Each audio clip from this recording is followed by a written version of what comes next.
Thanks for joining. We're excited to talk to you about all these three things that Brent talked about. Our goal really is to give you context to the different ways, right, that all of these become available to you guys, depending on size, depending on density, depending on where you started. So we have industry leaders here that have done it for a long time. And we really want to provide the platform for you guys to ask us questions. So you'll have a QR code on the screens. As they're talking about different things, feel free to shoot a question. And then we'll start by introducing ourselves. So my name is Angela Aguilar. I am the Chief of Staff for Rest Prop Management.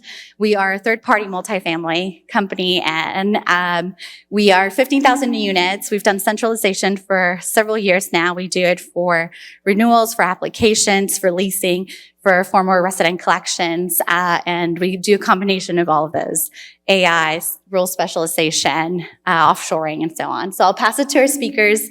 I think it's important to hear from them the size of their company, the density, where they're operating, and what they're doing today to give context to the questions that we'll cover. So I'll start with you. Excellent. My name is Dustin Lacey. I am the Vice President of Marketing and Technology at Mark Taylor Residential in Scottsdale, Arizona. We are a owner-operator. We've been in the market for almost 40 years. Next year will be our 40th year. We manage Class A exclusively. About 85% of our portfolio is fee-based, so it's third-party. We've been centralizing our operations since 2018. Today, we have centralized the majority of functions within our organization. So from lead gen to lead management, resident management, maintenance, renewals, all the way across the board, IT, et cetera, bookkeeping, accounting functions, financial operations, you name it. We have centralized it, created specialization in those different functional areas. Impressive. Good morning. My name is Stephanie Versin. I'm the former SVP Marketing and Leasing for Veritas Investments. We are a manager of 8,000 units in three different cities in San Francisco, Oakland, and LA. We have centralized, we were born centralized because we manage very small assets.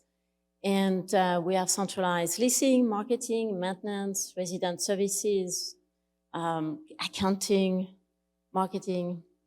And the other thing, we have also offshored most of our leasing function and our resident services function as well, and accounting. Fantastic. My name is Jim Rostel. I am the Chief Operating Officer at Anchor Northwest Property Group in Portland, Oregon. We have about 32 properties, 2,100 units. We have no on-site management, no on-site staff whatsoever, ever. We are completely centralized. We have been for over a decade. And yeah, that's The godfather of centralization. We've been there for a while. So I think the question that comes to mind for a lot of you guys, if you're not already centralized or were born centralized, right, is we have a lot of options from centralization to automation to AI to outsourcing to offshoring. And if you haven't done any of these or you're barely stepping into that, is where to start. So I'm going to start with a question to Stephanie and Dim, right? If you guys were born centralized out of the need based on your staffing, based on your density, based on how you structure your company, but if you, like many of us, if you didn't have the luxury of being born centralized, right, where do you think people should start with centralization and role specialization?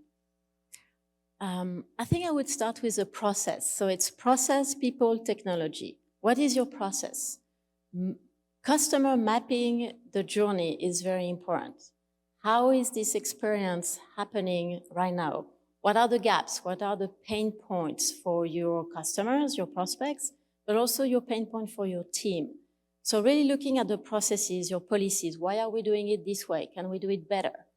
Really putting everything on the table and being like, what are my processes first? How can I actually improve my processes before even thinking of centralization? Because remember, centralization is amplification of your pain points. So you have to solve them in some ways with what are my process, policies, what are my staff, what are my job descriptions? Is everybody having a relevant job description? Do we need to specialize some roles? Do we need to remove some redundant, repetitive tasks to a centralized function? And then technology. Don't start with technology, because most of the time this is how we start. We start with technology because it seems easier, it's going to solve the problem. It doesn't. Start with processes, then your people, and then the technology. That's my 2 cents. I agree. I think for us, the first thing I would look at is your organizational structure, right? The whole idea of what do we have to do on site? Like, we don't need to have somebody sitting there all day long, right? I need to do tours on site. I need to do work orders. I need to do landscaping, that type of stuff. But I don't need to be there every day, all day long in order to do that. So what can I do from a centralized location? I can answer the phones from a centralized location. I can approve applications from a centralized location. I can write leases. I can collect documents. I can do just about everything administratively, accounting-wise, that type of stuff. I can receive work orders in a centralized location. All of that type of stuff that you can pull off of the property and put into one area where you can control it, I think that is the direction I would head if I was building a plan to go centralization. So Dustin, you did not start centralized, right? You guys started somewhere. So why did you start where you started? And tell us maybe how size, density, like how do those things play a role in the decision making? Yeah, so it's a good question. And I get asked this often after doing a bit of the panel circuit around centralization. We started with marketing in 2018. So we quickly realized that premium fee-based ILS spend was not the most ideal in terms of allocating versus value. So we took a look at what we could do from owning our own DA, our digital advertising, and deployed, our own digital footprint. Today we're ILS independent at Mark Taylor. We don't operate on ILSs because of our dual website footprint. Once we had done that, we then started to map the entire lead to leave kind of prospect or resident journey, and realized that we were terrible at answering the phones. And so if you're terrible at answering the phones, you're probably mediocre at lead management in general. So we centralized secondary lead channels initially, started there, dedicated a good salesperson, leasing consultant in our parlance, to answer phones and manage leads all the way up to tours. Realized that when we did that, our performance jumped considerably and measurably, as well as our costs simultaneously went down. An interesting stat for us, if we answer our phones, our probability of converting a lead to a lease is well over 30%. Our probability of converting a lead to a lease if we don't answer the phones is less than 2%. So it's almost not even worth following up with a lead that you didn't answer the phone for. So that's where we started. I think it's really important, Stephanie's point of really understanding your current operations. There's a lot of antiquated thinking in our mind relative to how we do things. We just grandfathered things in, and it's pervasive throughout our industry. So taking a hard look at every single touch point and really understanding if you can measure it so that you can manage it, and really evaluating that, and then picking a spot, because it's challenging to be the one person organization that comes out and says, hey, we should do this. There's a bit of risk there, right? And so you want to get that first win. And for us, it was lead gen and lead management. And I just want to add something as well, which is, I mentioned the pain points of your customers, but don't forget the pain points of your internal customer, which is your team. Because you learn a lot from why are they spending so much time in that process, that policy, that makes no sense. Because when you ask the why, usually it's like, because we've been doing that forever. And that's probably where you need to start, actually. So I have a follow-up question for all of you guys, which is, you guys are saying here are good ideas of where to start, right? People can start at different places. What do you think are the challenges today? Or what are some learnings that you could share with the audience of, hey, we thought this was the right place to start or centralize, and then we quickly shifted? Well, and I could talk for the rest of the time just on this alone. I think from a challenging standpoint, what we do, we try and keep everything simple, right? What are we doing? We're leasing, we're renewing, and we're maintaining our properties, right? Those are the three primary goals, right? So 2 of those are revenue generating, right? So we want to renew as many as we can. We want to lease as many as we can. When we went to renewals, we have one person who does all of our renewals. So that's it. There are 2,100 units, and she handles it. When we initially wanted to turn the renewal into a sales process, we thought, let's put our best salespeople on the renewals. Like, those are our leasing agents. We have 5 leasing agents that cover 32 buildings. And what happened was they would get to work in the morning, they'd call the renewals, they would leave messages, and they'd get phone calls back while they were doing tours, while they were driving their cars, and they weren't very effective at it all. So we realized we had to pull that in-house, have one person dedicated to renewals, and that was the way we were able to increase our renewals by 20 points. I would say I think the main challenge is also the fear of failing, because there is a lot of resistance to a new concept, to a new way of doing things. And some people are very comfortable in, we've been doing it forever, and it's good. It's good enough. And being the one leading the change is very difficult. It's very challenging because you have to convince someone that it will probably go well, but you are going to learn a bunch throughout the path. It is not going to be perfect. I can tell you that you are going to fail, but when you fail, you learn. You learn twice as fast. So I think the main challenge is really to have everyone from the top to your first entry employees to believe in the fact that centralization is going to be benefiting their day, their work, not just like the bigger picture of your company. The next question is more, how do we make it happen, right? So you guys talked about where should we start? What are some of the challenges? So where does technology, automation, AI, specialization and defining those roles, where does that come in, and how does that facilitate? If someone in the audience is like, okay, we're going to start here, and this is how we're going to change our business. I think, and someone's got a question up here about fee-based managers. I think you really need to look at your contract, and this is true for owner-operators as well. How do you run your business, and how are you billing back your services, right? Because currently, fee-based, you're getting a fee, and you've got all these billbacks, on-site people, that type of stuff. That you're giving up a lot of your power in terms of how you're going to run your business, because companies are going to come in, institutional investors come in, you need to use this PMS, you need to do it this way, I want someone on site for XYZ, right? At the end of the day, what's most important to these people? It's their NOI, right? That's really all that matters for them.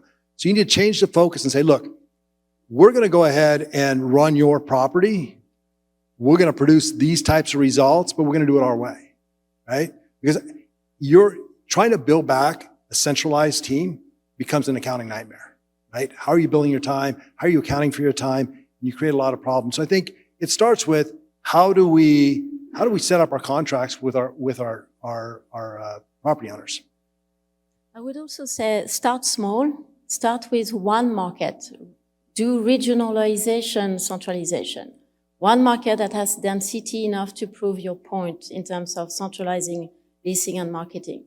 Like, don't take the forest for the tree. Start with the tree and prove the fact that centralization could work even regionally. In densification is really the key word here. It's much harder to do centralization when you don't have the density to prove your point. But start with one market that is dense enough to really start coding your leasing and marketing to save money and prove the point to your owners. So that's the centralization perspective. To your point, to your question, the automation piece. If you take a starting point for us was lead management. If you take a look at lead management on the whole, when you have generalists operating a leasing staff, there's a lot of reasons they can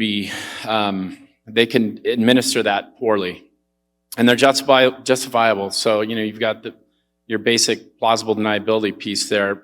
Automation for us has meant we've been able to hold higher standards relative to engagement rates. It's really critical. Call answer and engagement rates. When you take a look at our inbounds from communication standpoint, from our 45,000 residents, you find that residents consists of probably 65 to 70% of all our inbounds. That was a bit of a surprise for us. The balance is largely prospects, but then you have a smattering of vendors, et cetera, involved there. immediacy and enablement is what matters in today's day and age. At Class A for us at Mark Taylor, there's an expectation. We, endeavor to deliver a white glove experience. We think immediacy of response is incredibly important. In the Phoenix market in particular, there's so much new product. I believe we've, roughly 37,000 new units of supply in the last 2 years coming online or has come online. We may not be the newest and the shiniest product. The way we win is to deliver strong lead management, resident management. Renewals matter in our space. So automation plays a role in that. First touch lead response is automated for us so that somebody that's reaching out is met with communication immediately. The conversation starts and then it goes. And we obviously employ AI for some of these pieces. There are 47 different workflows that eventually we'll have automated via AI. But for us, it truly is about, and this is the base for self-guided touring as well, immediacy and enablement. If you can provide that, you'll satisfy your demographic. And I would add as well, so that you start with automation, which means also having a CRM, making sure that you can actually manage your leads properly. But a CRM is not just managing the conversation and what you have said and where is the prospect in a funnel. It's also where is this prospect coming from? Making sure that you actually record properly the marketing source so you know that you should be spending more money here instead of here in terms of marketing. So making sure that the CRM is not just a sales piece, it's actually a very important return on investment marketing piece as well. So we know AI is a hot topic. For example, at ResPro, we've started playing with AI for everything from social posting to review management but there's a difference, right, between what people sometimes call AI and then automation. And there are different, and they sometimes just get talked about like if they're the exact same thing. So for automation, when we talk about technology enabling process, do you guys have an example of what pushed you to say, hey, this is time, instead of having a human being, triaging or doing that, this is a good time for us to add AI automation to our process? Was it cost? Was it retention? What were some of the drivers to be like, it's time for us to start adding some of these pieces? Chasing pay stubs during lease execution, the application process. When we took it, so we did customer journey mapping, we call it our resident journey, and we realized that we were entirely inefficient from this vantage point. The amount of time spent chasing documents associated with application, answering calls relative to where somebody was at in the application process was a bit surprising, if not kind of shocking. So from an automation standpoint, the ability to allow software to chase those things, right? And then to be able to answer, give a status to an individual that is looking for that because, people are excited about moving in. They want to know where they're at. It is a bit of an arduous process sometimes. That was an area of application for us, but there's so many different opportunities there relative to applying AI or automation. I would also add to your point, which is the screening process and preventing fraud for us using AI to actually make sure that that W-2 is a real W-2 instead of having a human being trying to figure out if it's a real W-2. Having that removed from a human being to be a AI ID verification, for example, was really actually helping the team to be relieved because there is so much responsibility when you validate a fake ID because you are a human being and that ID looks as good as it could be. So AI to us into the verification ID screening application was tremendous help to let the machine learning learn that that W-2 is actually a fake.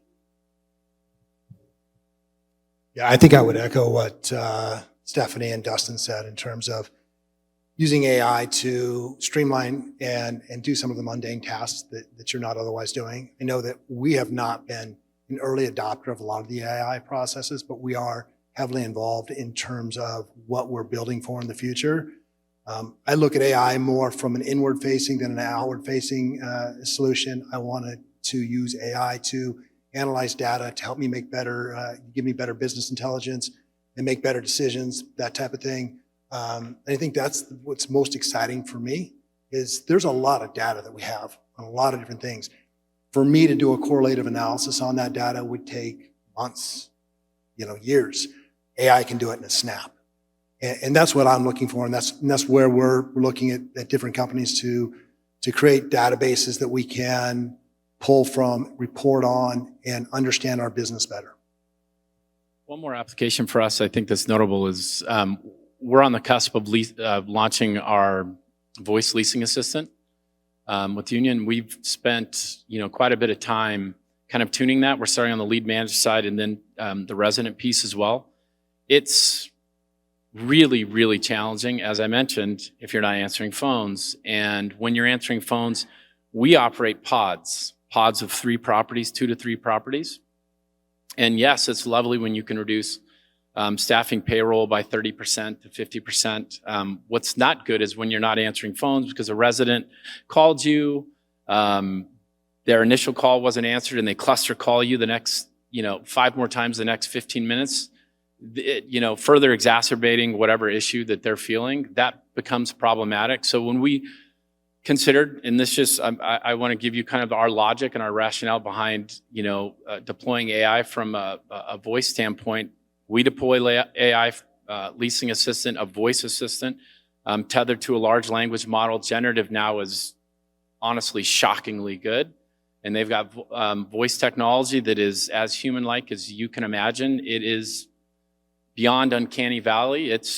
You don't know yet that you're talking to somebody unless they preemptively kind of give you a preamble saying, hey, I'm an AI leasing assistant. It's that good. And we challenge ourselves with, well, what do we care about? Well, when you're dealing with human beings answering the phones, you care about conversion rates. When you're talking about AI, because they're answering 100% of your calls, you're talking about, the absolute totals around how many leads how many tours did I generate? How many applications were sent and filled out? How many leases were generated? So it's actually a shift in terms of how you view success as well, because you've now got technology that is providing, again, the immediacy and the enablement that you simply cannot do in today's environment, especially post-COVID, with what we've seen relative to staffing challenges. I'm sure if I asked this group, disproportionately most folks would say, hey, it's been really challenging to find qualified, quality individuals who then stay. That remains a challenge. I think it's not exclusive to us. I think it's broadly felt. And so by virtue of deploying AI, you're able to provide a bit of relief there as well. But you've got to be prepared to shift how you look at the business and where you place value in terms of performance, because you have to look at performance when you're doing this. What you can't do is set it loose and forget it. You have to be very cognizant of the fact that, hey, AI is not going to be a perfect solution for. I'll be honest. I'm almost 50. I don't love AI. I personally, when I'm interacting with AI, I love Home Depot's AI because it's very quick. But Verizon's AI is terrible, right? So if you're going to do it, you have to do it thoughtfully. And that's where I think it comes back to my point, which is you have to test and be your own customer, because you have to format AI, as you said, needs to be tested, it's machine learning. So you have to feed your AI to be smarter and smarter, and never set it and done, because it's never done. So be your own customer, be your own prospect to really see the customer journey here. I want to add one thing to that. We're testing AI for maintenance too. So maintenance is another area, right, where we're trying to optimize. And we're testing voice. And there's some pretty cool things out there today, right, where you can call. It's like, what's your work order? You tell it, it classifies it, sends you a text message, confirms your work order, sends it to the maintenance goes, it sends the text message that it's done. And as we're testing it, we know it's not going to be perfect, but we're third-party management, right? So we also have to have that very honest conversation of like, hey, we can get this to work well. It's going to be amazing. This is what it's going to look like. But the first 30 days, there might be some work orders that just look a little bit funky when you see the summaries, right? Or escalations. And I think the experimenting part of it is more challenging when you are a third-party manager. You have to get people on board, right, on how you operate. So this is a really good point. If you're going to be the advocate internally, make sure you set the stage, appropriately set expectations, maintain a sense of proportion around expectations within the room. It is absolutely worth the effort, but it's not easy, right? None of it's easy. It all sounds, there's so many learnings along the way. All of us have a different flavor of property management. As owner operators, we have, very discerning principals who aren't necessarily, fast adopters. And so for us, proving that we can improve performance while also driving out costs, that first conversation, you're just saying it, you don't have evidence of it. And so what you have to do is be able to say, hey, here's what we anticipate happening, and we're flexible enough and nimble enough to pivot, because it's a circuitous route. It's not a straight line here. And so set realistic expectations, start small, make sure you get a win. This is an antiquated industry. A lot of the big decision makers are folks who, frankly, have probably worked their way up from property, and they're not. They're definitely risk averse from what I've noticed. And that's not a negative critique on us. It's just how it is. So when you're thinking about, hey, it sounds cool, it sounds worthwhile, don't bite off more than you can chew. So our next topic, outsourcing and offshoring. So another one where, similar to automation and AI, sometimes we group them together. We talk about them like if they're exactly the same thing. So Stephanie, what are the differences between outsourcing and offshoring? And then what are some opportunities in our industry to offshore, right? And how does that play a role with role specialization, technology? So outsourcing is really contracting a specific function to a third party, to a vendor. So you are losing, by doing so, you are kind of losing overseeing the control of any processes, because you are basically giving that function to that third party. And usually you rarely have a dedicated team that takes care of you. That team is actually taking care of multiple clients at the same time. Think about your call center. Whereas offshoring focuses on extending your existing onshore team abroad. And usually you use an offshoring firm locally there to help you with recruiting, with the payroll, but you are managing directly that team. That team is dedicated to you. That team understands your core business. And that team is really, you train them, you manage them, that it's your extended team overseas. So that's the two main difference, really. And I have experience offshoring. During my tenure, we offshored my inside sales team, leasing coordinators, resident services, accounting, marketing assistant and coordinators, and as well as the APM role. And initially, I have to tell you, I was just like, interesting. I'm not sure. I've never done that. Okay, I understand. We have to cut costs. We couldn't find great talent locally for the price we were trying to pay them. So I was like, okay, we'll try offshoring.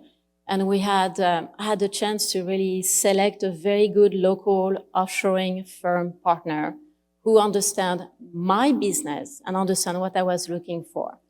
And I learned a lot, and I believe in offshoring in certain circumstances, for sure. It really, basically, you send specialized role into offshoring, whereas your existing onshore team elevates itself to a more high-touch customer service delivery. Thank you, Steph.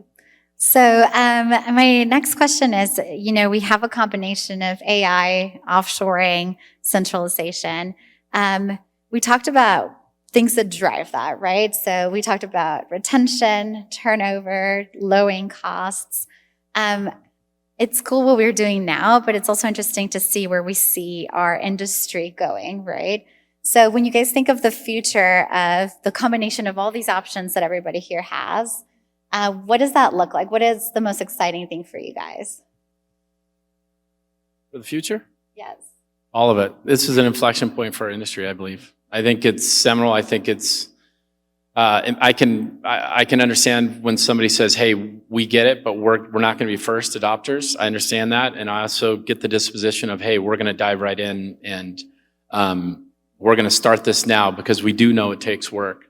We're in that camp, and it's proven successful for us. We now operate pods across a portion of our portfolio. I think it helpful to provide some context. When we talk about centralization for us at Mark Taylor, as owner-operators, we're also, again, 85% fee-based. We have full maintenance teams on-prem. As it turns out, it's very difficult to slim payroll around services. You really, there's real challenges there. What you can do is deploy software. We utilize a platform called HappyCo, wherein we have centralized scheduling. From an AI perspective, it takes about 2 hours off the plate of our pod general manager on the service side. All they have to do is review and approve. There's just a lot, but it's worth it, right? And so we've found that to be true now that we've been at it here. We're in our 6th year of doing it. So I would urge those who are kind of toeing the water or here today, wondering kind of what it looks like and where might I start. I would urge you to take the leap. It's, in my humble opinion, it's where we're going out of necessity, given the inflationary economy. To Jim's point, ROI obviously is kind of the core charge here. So it really does give you relief. And oh, by the way, your employees now have alternative paths from an upward mobility standpoint relative to their careers, which is really exciting for some of them. The largest portion of our demographic today at Mark Taylor is Gen Z. Gen Z is a very different personality type. That's not a critique. They have a different, they ask the question, what's your plan for me? They want to know how well they're doing. When you create specialist roles, they're able to derive more happiness. And therefore, while change is definitely a thing, and as you're doing this, I saw Ms. Hobson here in the audience. I think she may have just left, but she's a consultant around change management for centralizing specifically. Change management is a big piece of it, but we have been happy to find that, our employee satisfaction scores, which we survey every year, have gone up, in some cases as a result of this move operationally for us. I think, 10 years ago, remember where we were? Prop tech was not even a keyword. So I'm excited to think that in 10 years, we will not even have that panel because everybody will have kind of done centralization one way or another because you have to or because you think it's the right thing to do.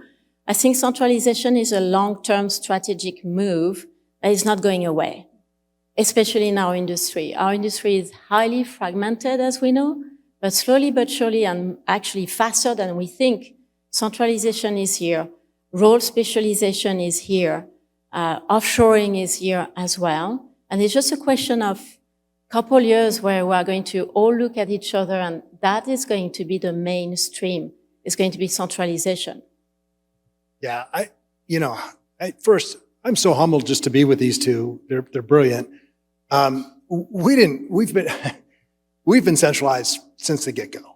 And we didn't start off to be disruptors in the industry. We just did what worked for us. Like we look at ourselves as a sales organization. And the reality is, if you're a property manager, you're not a management corporation. You are a sales organization. And that's the mindset you need to take into this. And I've said this before in other panels I've been on. It blows my mind that your entry-level position most of the time is leasing agent. So the person that you're going to have generating revenue for you is your entry-level person, right?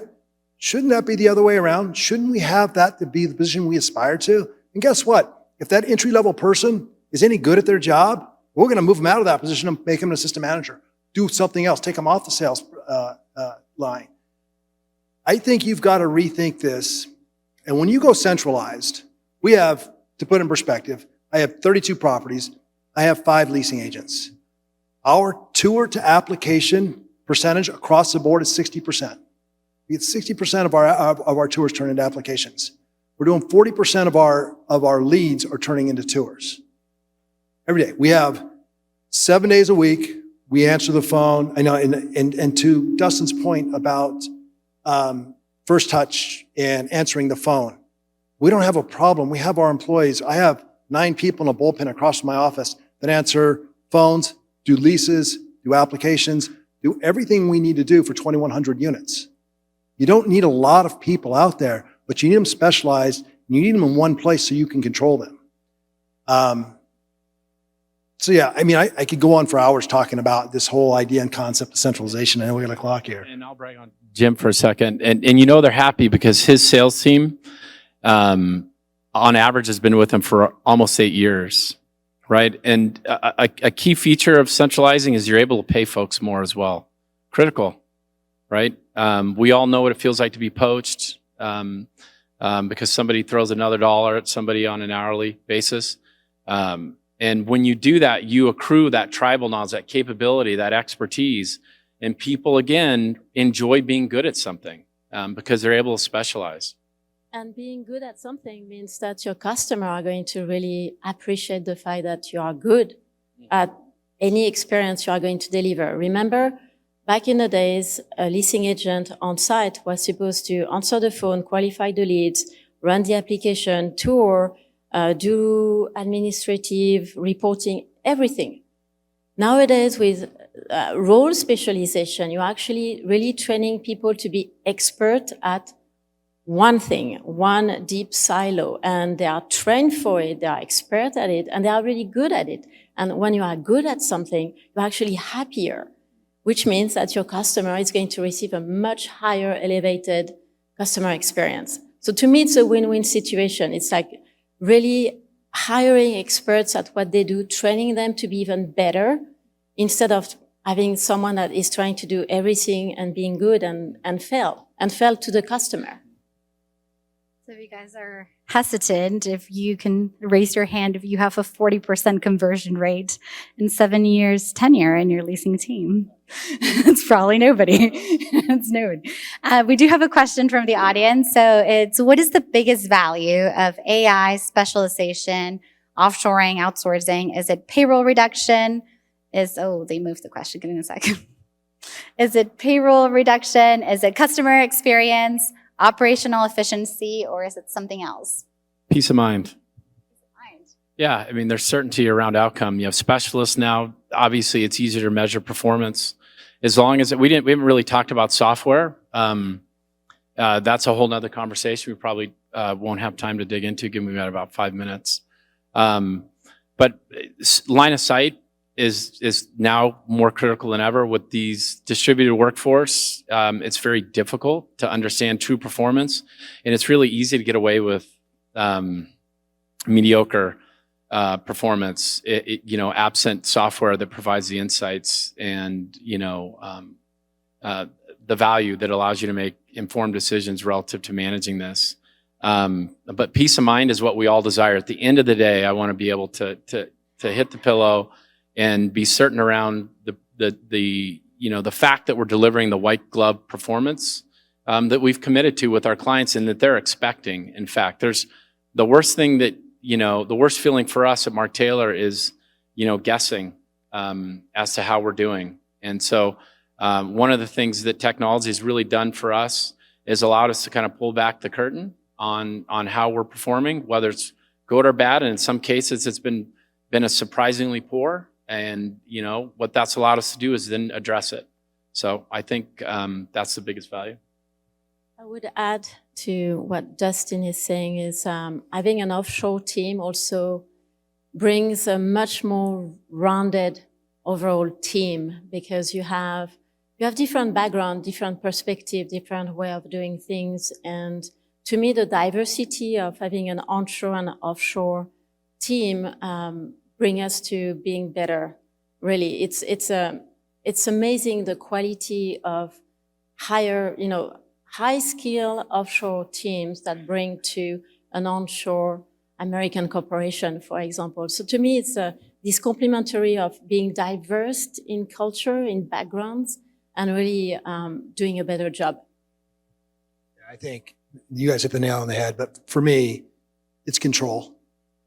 It's control of what you've got. And And when you have people that are specialized in doing a specific task, you have control over those outcomes. You understand the metrics. You know who those metrics apply to.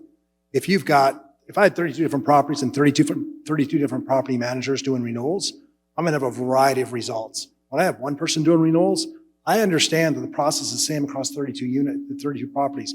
If my renewals are dropping at a specific property, I can go and find out what's causing this, right? Because my salesperson's the same person, the process is the same across the board. Now I can dive down deeper and figure out what do I need to do to push these renewal rates up. That dovetails well with the next question for fee managers. For those of us that manage for third party, value matters, particularly at this point, and being able to point to quantitative evidence of performance while simultaneously driving out cost. It's hard to argue with that. Smart people on the other side of the ball, if you're managing, for UBS or Goldman, folks like that, they understand costs explicitly and they understand performance explicitly. Having answers and being able to demonstrate value. We're fortunate because we have a portion of our portfolio is our own properties, and that's where we proved concept. We were fortunate to be able to do that, but in doing so, we then have the value story that we then take to our clients on the fee-based side, and that's been very helpful. So there was another question that I think a lot of people have, which is, okay, we decide to centralize to help with the problem of turnover, and then that team turns over. What do you do? Who picks up the slack? We've had, for the last 4 years running, we've had a 95% retention rate amongst our employees, but it's a great question. For a long time, we struggled with this. Duplicity was the hardest thing. You had to cross-train people, so if someone's sick, someone's turned over, someone's on vacation, you've got someone to do their job. And that's super important when you go to a centralized model. As you grow, you'll end up having more people, you'll promote people, they'll understand how to do the job. But to put it in perspective, there's been times where I've come in on Saturdays and Sundays and answered the phones because there was nobody else. And you just got to be willing to do that. I also have to say, retention, the way you manage your team is the same onshore, offshore.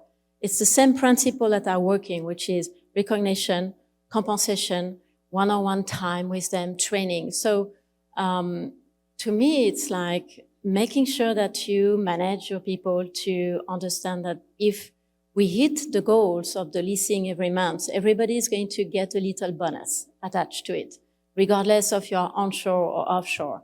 And to me, it's very important that you share this type of compensation with everyone from the food chain, not just the leasing agent that closed the deal, because it actually starts at the first call. If that person qualified properly that lead, my person offshore qualified that lead, then that lead is a much better lead to pass to my leasing agent than not.